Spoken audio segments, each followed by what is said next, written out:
Hi, I'm Christopher Reeve. As you can see, for the principal actors and the director, making a movie isn't over when the camera stops running. But we weren't just partying for our own benefit.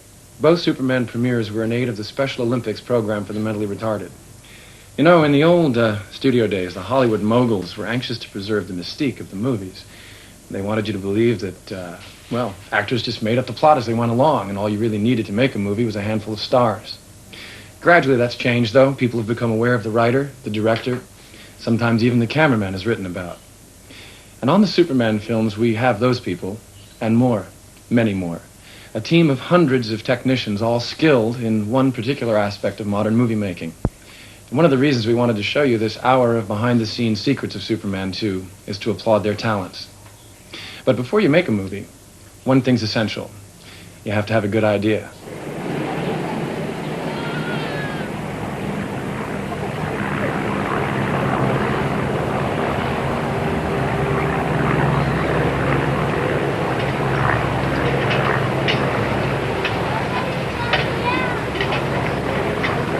Well, the first endeavor is to put the package together. I mean, to find the story, find the right actors for the story, the right director, put all that together.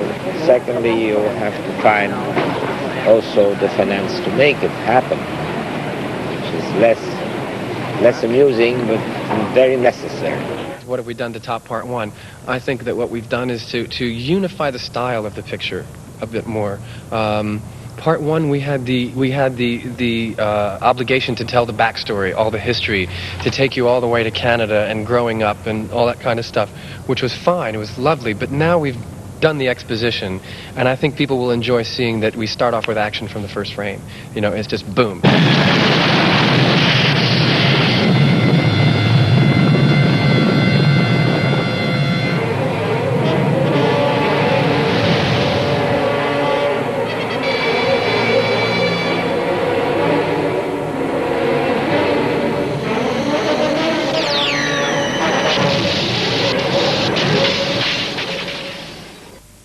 The basic problem was that the first film, people went to it and said, prove that a man can fly.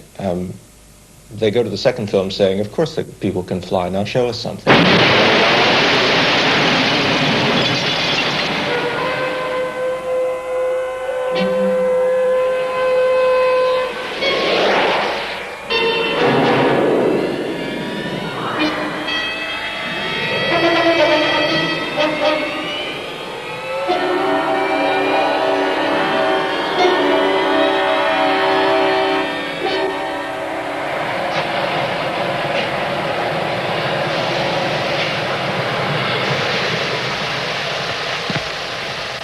I play General Zod like a galactic Hitler, you know, terribly serious.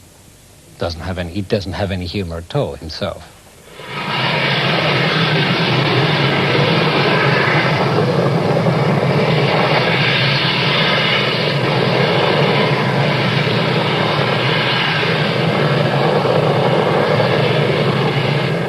Non worships Zod. Worships, I mean, anything, yes, anything, just beat me, but look at me, you know. And the same with Ursa, and that's what, I mean, Zod gets off on that. He doesn't want argument and disagreement. He wants unconditional admiration. That's what Zod's into.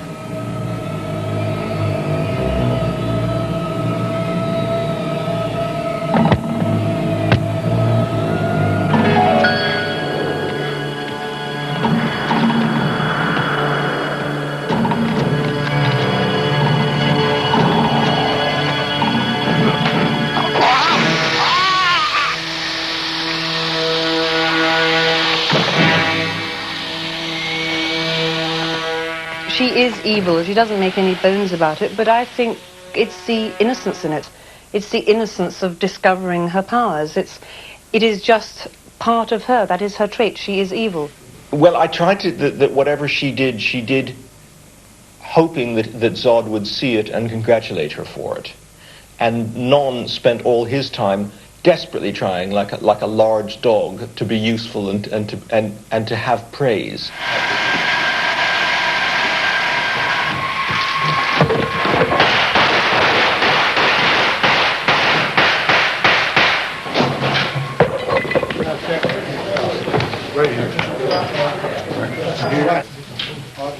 take his way to the...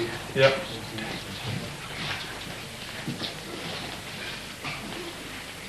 And actor.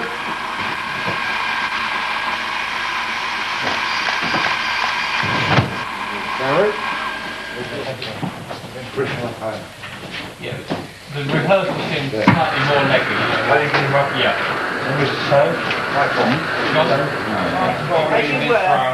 Right, haven't got a gun. I've got it here.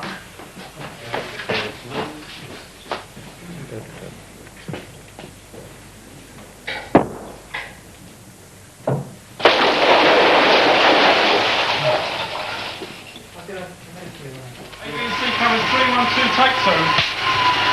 Action. 1, 2.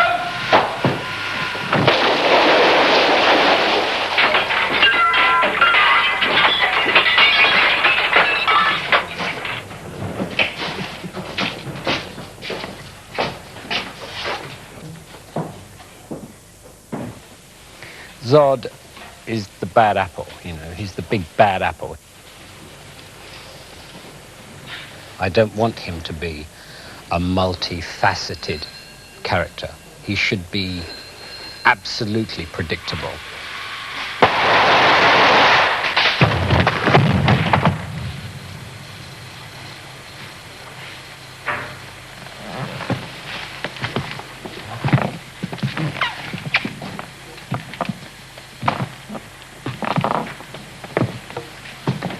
No, he doesn't have any respect for anybody on earth.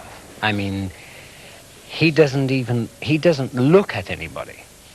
Having been imprisoned a great time, he is freed and finds a place where the opposition is puny, and therefore he seems to have a great opportunity to rule. And the way that you attempt to rule is you subjugate your people by fear.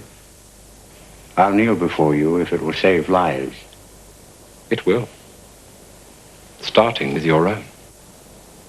What I do now, I do for the sake of the people of the world. But there is one man here on earth who will never kneel before you. Who is this imbecile? Where is he? I wish I knew.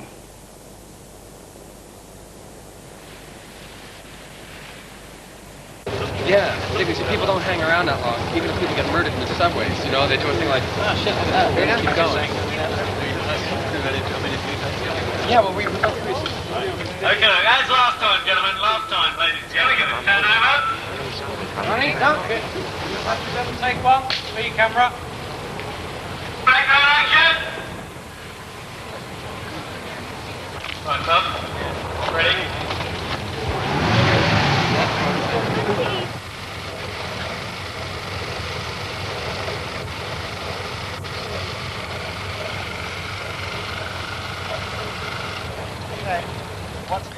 In the long run, I would probably say Clark. I don't know why, but I sort of feel more affinity for him, as though his condition is more universal. I mean, there's only one of those guys with blue and red boots who flies around, and that's fine as a fantasy figure. But it's been more interesting to try to play with Clark, you know, and try to make him a little bit unpredictable and make him recognizable. And I think his dilemma of really desperately wanting to reveal who he is and not being able to is, I don't know, identifiable. It's a little harder to relate to somebody from outer space.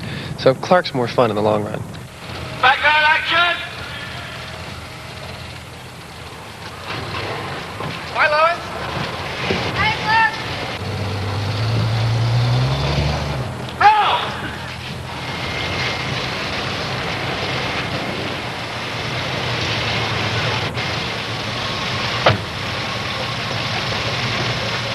You ever heard of crosswalks? Yeah, but you know,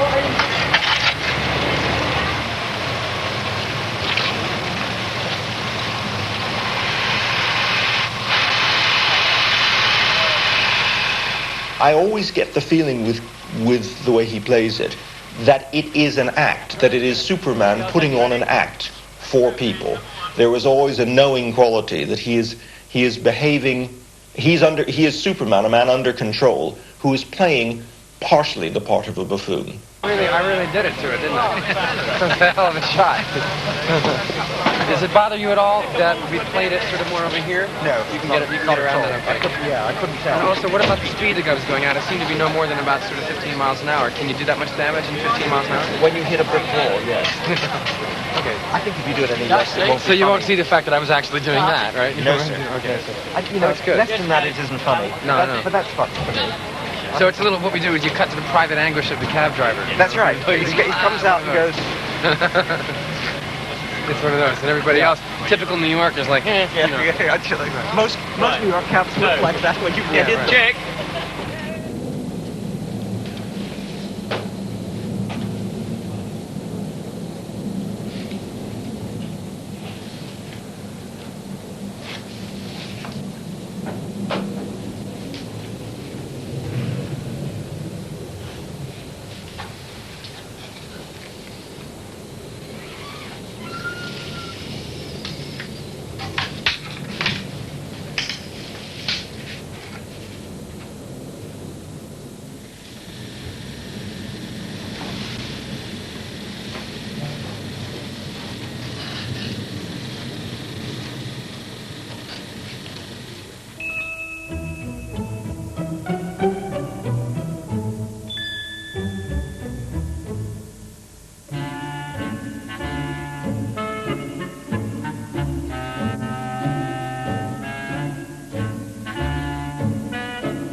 I would be perhaps putting the actor in for a certain shot. The background would have to be shot by another unit, made into a cinematic plate. That would then be projected onto a screen. Then perhaps part of a model shot would be added to the space around the actor. This area here, that is original, which we shot on the floor some weeks ago. I'm now matching in an area because the set itself had no top to it, and this is an upshot, so I've got to put on parts of it which never exist on the set.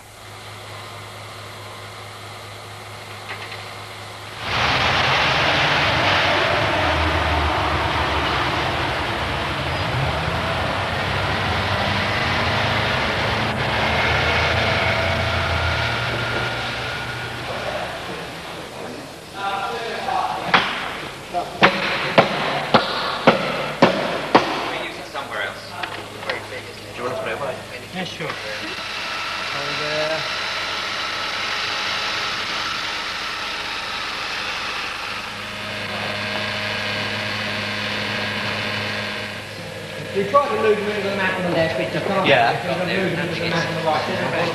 Okay then. So it's a little bit... We'll do the top first. Same amount plus. Okay. Just do the surrounding Yeah. that, so you've got enough to stop the bother about and the rest in back there. Here we go now. Black and white duck. So not moving, Peter, just lights on. Right, on. Okay, Jonathan. Okay, then. Anytime you like. Dennis. Once that's been developed, we want to tell you the fucking change. Yeah. Yeah, Gareth, I'll just take the photograph. I think the difference between this kind of film and a normal film is that you have to, in certain key sequences, which are basically the big special effects sequences, know in advance precisely what you want done. Therefore, you write them very carefully, you storyboard them, and that is that you draw every frame, and everyone working on the film has a copy of the storyboards, which is a great book of drawings. And in each of the drawings, shows precisely in what direction a person moves, how far it moves, and how long the shot will last. And in each camera, we put a little grid so that we know we can break up into a whole series of 64 squares precisely where everyone is in every frame. And then so that when all these bits of film are superimposed upon each other, it will look like one shot. Even learning how to fly was a thing to get me busy for a long time. The problems of front projection, the problems of mirrors and things, you know, that's been an education.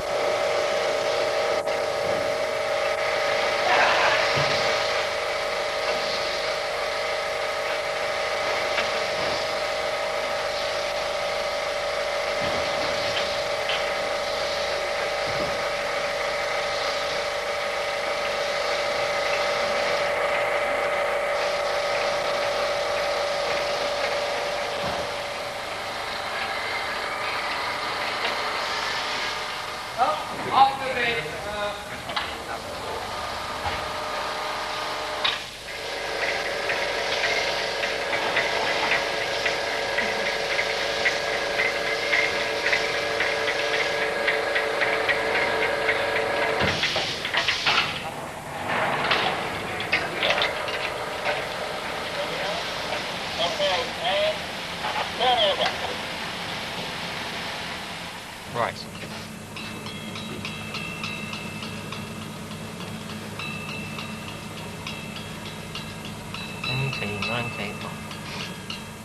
So, it comes in from right.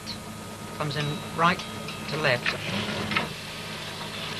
Do you think... Oh, no, we can't get away till his feet are in, can we? No, his arm is the last to go in. Take a bit further until his arm's in. Now, from now on, this is the first frame. Yeah, I'll mark that. Yeah, he's well clear there, isn't he? I'll mark that frame. Yeah. When he's totally in. You can start reducing gently and possibly now as he goes off. Maybe against the bright side of the bright bit of the moon. Yes, which will help us. And now we have to also start panning left. Yeah, to hold him. Yeah, to hold him going towards that. We can hold him right until he exits frame. Right till there. Yeah? Yes.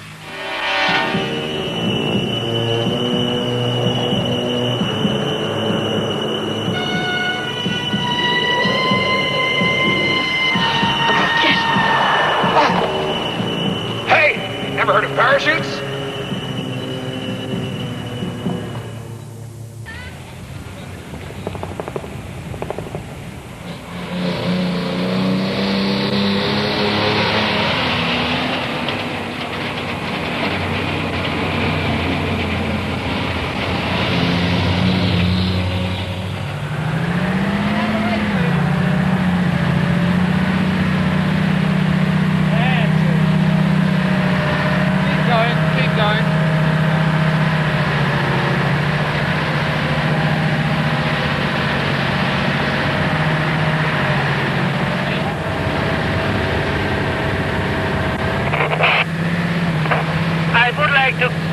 The cage as far as the possibility allows. You want to go up higher? As much as possible to get up top for the brilliance. We want to have a shot where the cage is turned almost straight up and down to the falls, where the falls is on the right-hand side of the frame. You get that? Yeah, I got it. You remember you told me the top frame line is...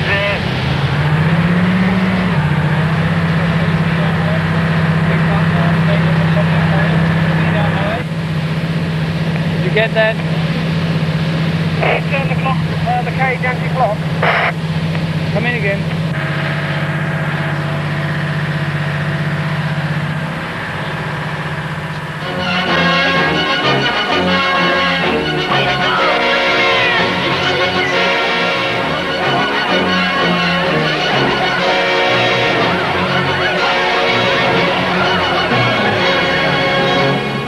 There you go. Again! No, I'm sorry.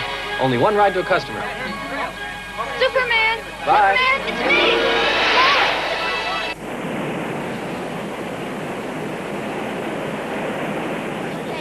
Well, I hoping to come out well, you know, like everybody's else. It's a really nice place to work, though. He wants to shake your hand. Yeah, sure.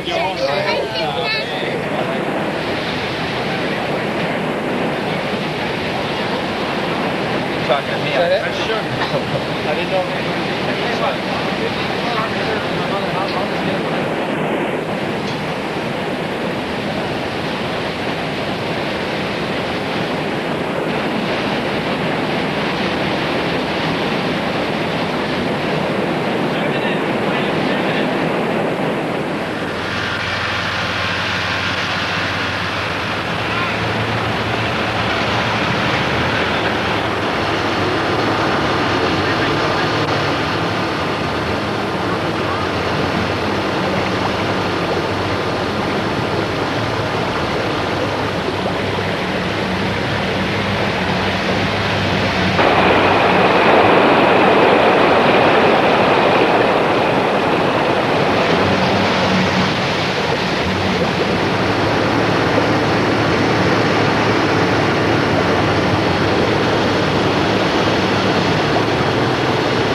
You think I'm Superman? Boy, you certainly have some imagination, Lois. For a minute there, you almost had me convinced. For a minute. Bye-bye, baby.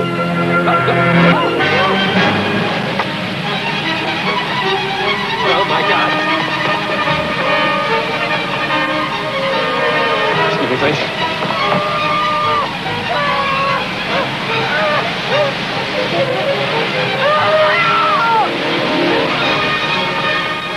At least the way I normally operate, is let the stuntman do it as a take, obviously using wide-angle lenses so that you don't see that it's a stuntman, to go through all the procedure, for the actor to sit and watch it and say, this is what happens. Then the stuntman comes out and reports where the dangerous areas are, where in the water you find that when you pass that rock, you're being pulled out by the current. You've got to be very careful there. This is the dangerous area. It's dangerous when you start shouting for help. You may swallow too much water, whatever it is.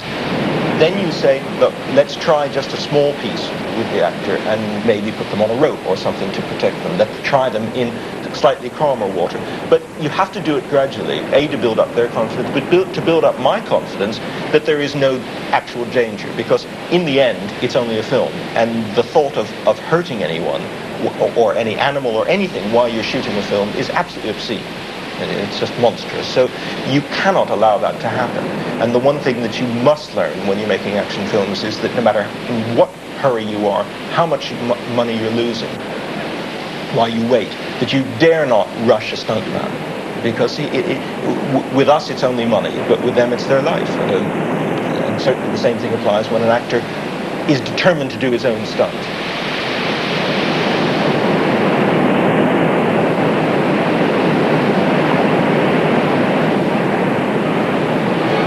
Buzz, you all right?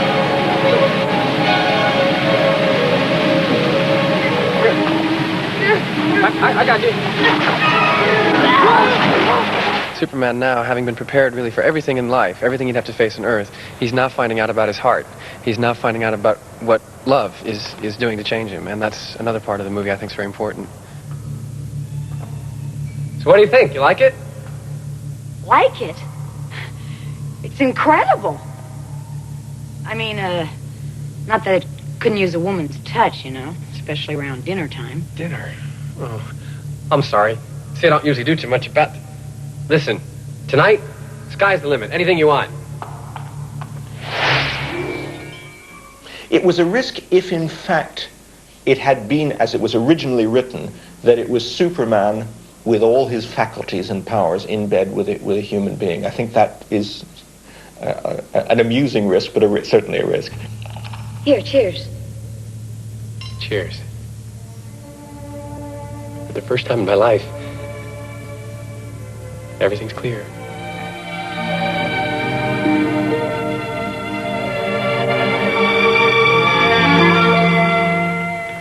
Well, it was important that the eternal love story between Superman and Lois does come to a conclusion. The big problem was to respect the audience of children.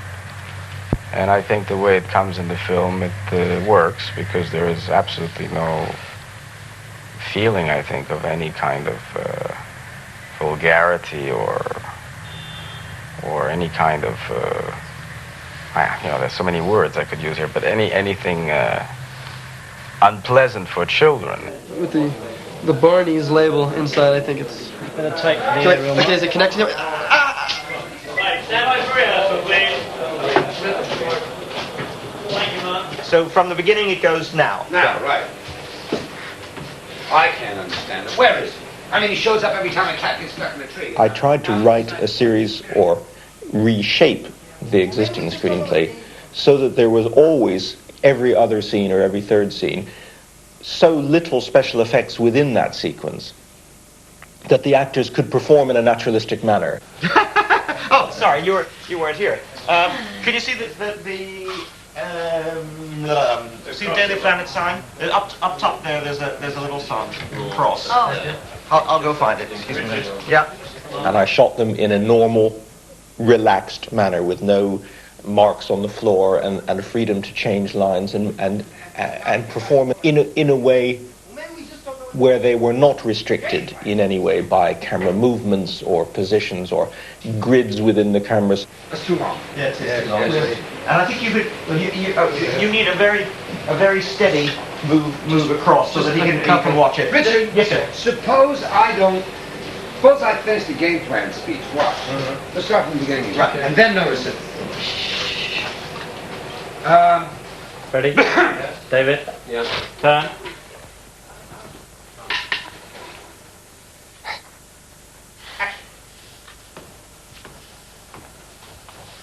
I can't understand it. Where is he? I mean, he shows up every time a cat gets stuck in a tree, and now he decides to pull a disappearing act. Well, maybe we just haven't figured out his game plan. Game plan? It's 4th down. The 2-minute warning is sounded, and the ball's deep in our territory. How brilliant do you have to be? Well, Superman's got something up his sleeve, that's for sure. We just haven't figured it out, right, Miss Lane? He'll be here. If there's any way at all, he'll be here. See? And she knows his plays better than anybody. Yeah, better than anybody.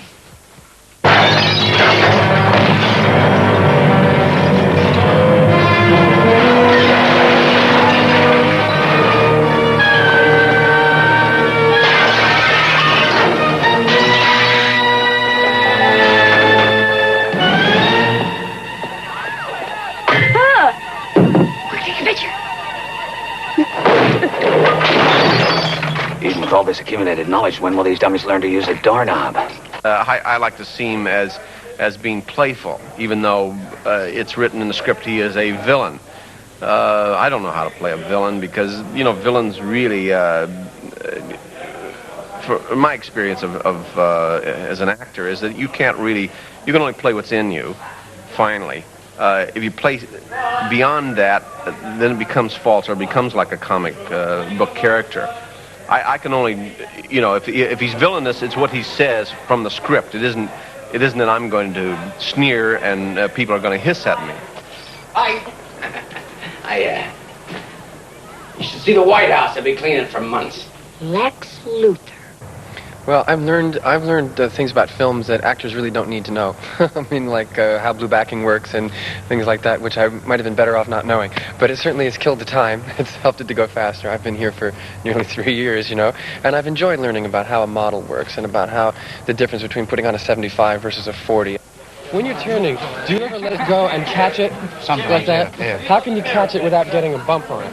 Without getting a hitch? Gradually. Yeah. I don't mind so much you I mean, sit don't See, down. but if you spin very hard, you're going to get a hitch as you stop it.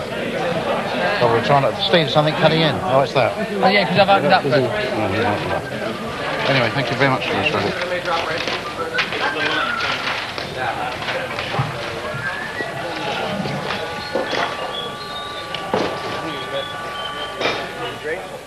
Yeah, right. At least. Right. Any last words before you get destructured? Right, stand quiet on stage, Talk to please, my boys. agent. Contrary to all rumours, we will be turning sound on this one. I'd like to hear the rehearsal. That's the deficit of it. That's it. I'd much rather make the all-American movie in England than anywhere else, because in the States everyone's going, "Wow, hey, wait a minute, that's not Superman. You're not doing it right." You know, there's five grips and think they know the part better than you do. Over here, they don't know so much about Superman, and so they'll say, "Well, yeah, I guess he's all right." You know, and I find it's a less critical crew, they're more sympathetic because they don't have the overexposure to Superman that there is in the States. It's not part of the folklore. Feel much more of a sense of freedom. Right. Action, Chris. I'm walking and I'm walking.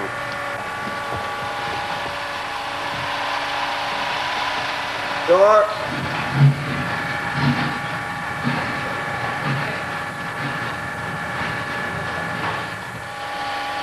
Now.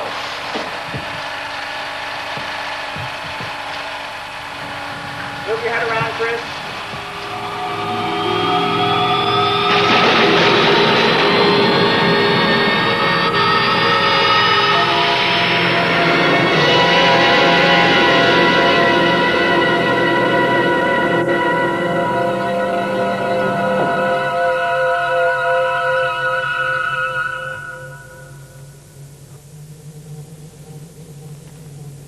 And now, finally.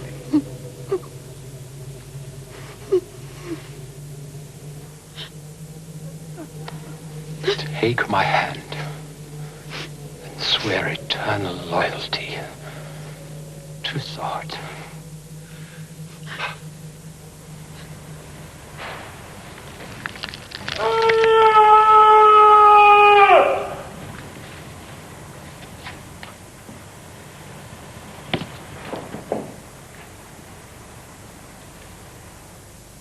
In fact, it's quite dangerous, and if your mind is wandering and you're up in the air, there's a big chance that you're going to get hurt.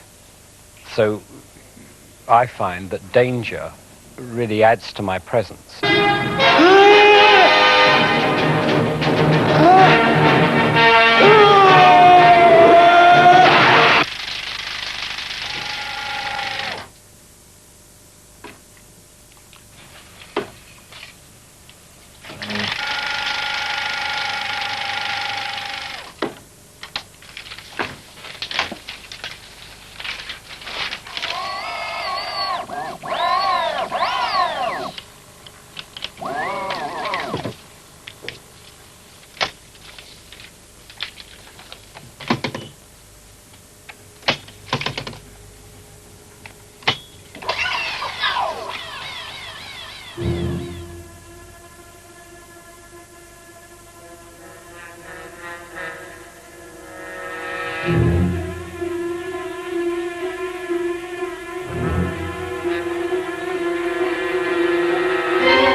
Street was built in Pinewood. Obviously, it was impossible to shoot in real Manhattan, which, of course, is metropolis, as we all know. But you can't have people throwing buses at each other in the middle of the street where pedestrians are. I mean, it's impossible. So we had to build it.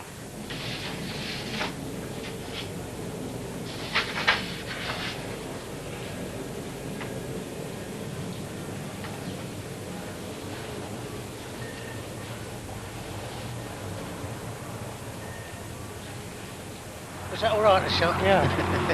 You know what my mate said? Do you know what the centre line was?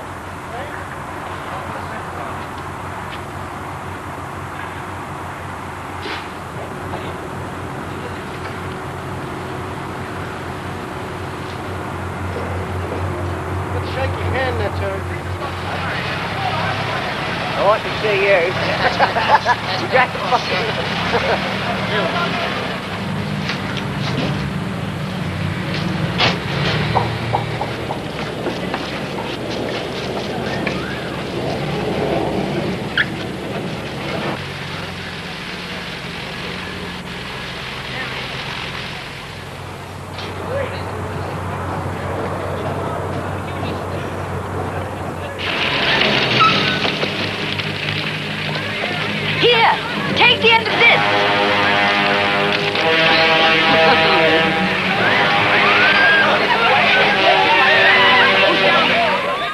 I actually lifted the bus up, and of course that enormous bus with 40 people in it has got a chain on it, and it's on a crane. That's how they do it. And it's hauled up, and as I lift it up, obviously the crane lifts the crane lifts the chain, which lifts the bus. And the chain actually moved a fraction of an inch. There was a little bit of settlement, right? So, of course, I went on holding the bus. Instead of just relaxing my arms, I went on holding it, because I was Superwoman. I was a Superwoman for that minute. And afterwards, of course, I tore all these muscles here. Richard said, why did you go on holding it? And I said, well, for that split second, you do believe that you have sort of extra strength. Push their hands up if they can. Yeah, rather than but drop down. instead of pushing, if you push that way from on action, instead of doing all that, 3, 2, 1, go.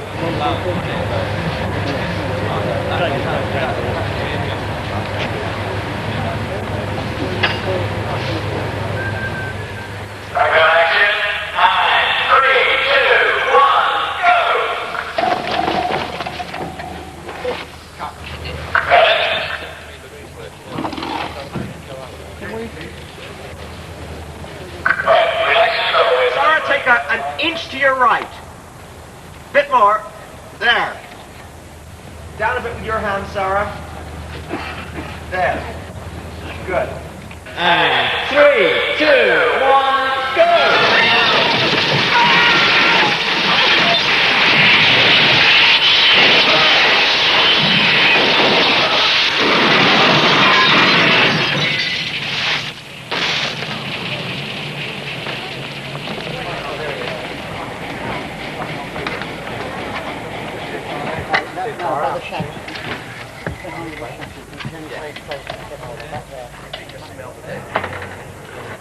They're all right after you. Would you like to stick that down, Bob? We want to extend this a little bit to the left. Yeah. To kill the crack under the And I can go out at the right time too. Can we put them all in now? Put them all in, Frank. One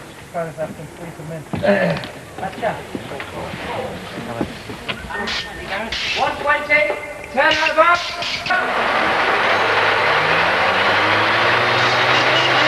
Uncover. Uncover again. Action! Cover. Cut. He stopped it that time. Oh, it's terrific. This little guy's going to take over for me in part 3. I'm not coming in. He's doing the whole thing. Shoot! I think it's incredible. Because this is exactly the way it was. I mean, absolutely exactly, right down to the letter. Even the window dressing in there. Yeah, I mean, it's somebody's doll's house, I'm sure. Yeah, that place is great. When we had on the back lot, we all just went in there trying to buy steak sandwiches and stuff. That's tremendous. I'll draw his fire. Some of my own.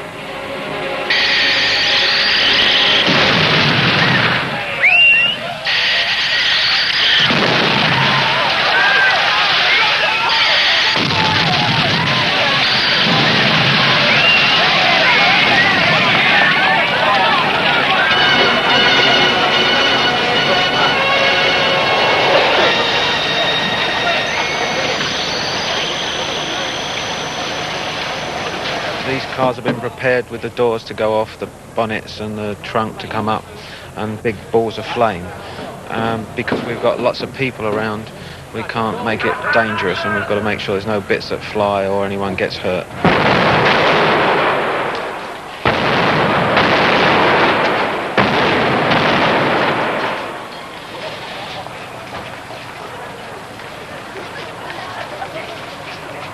Once one got onto the street, I found that it was very much like ordinary filmmaking, because although the effects in that street were more like ordinary action filming. For example, there's a whole sequence where the villains use their super breath to create a kind of tornado that sweeps people down the streets.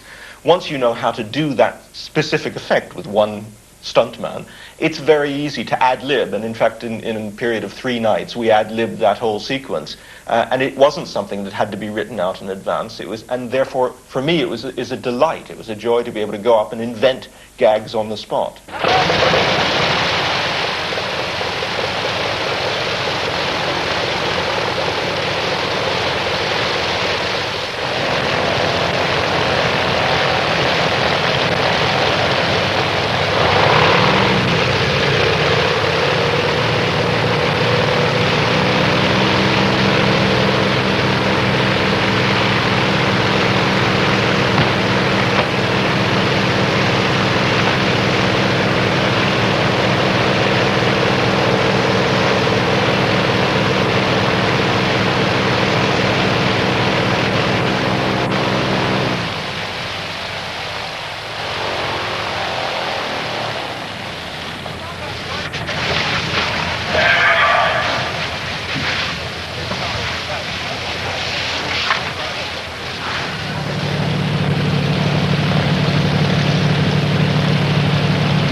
We can all say on Superman, really, that there was not one place where it didn't go well. It goes someplace better, someplace much better, but it's always done very well all over, wherever it went. I think I don't know if he exists. I think he should exist.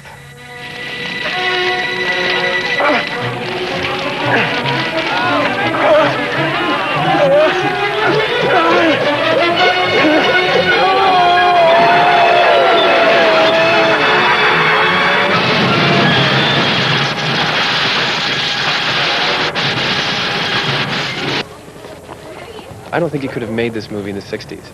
Now, I feel, I may be wrong, but I feel a sort of a new kind of loyalty in America. I mean, a new sort of perhaps patriotism, where we feel it's not a bad thing.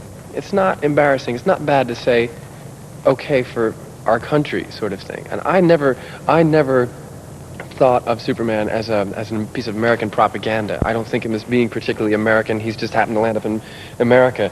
He might have landed in Russia, for God's sake. He might have landed in Alaska or Tibet. It doesn't matter. But to be able, in a movie, unabashedly have a leading figure come out and say that he's loyal to something,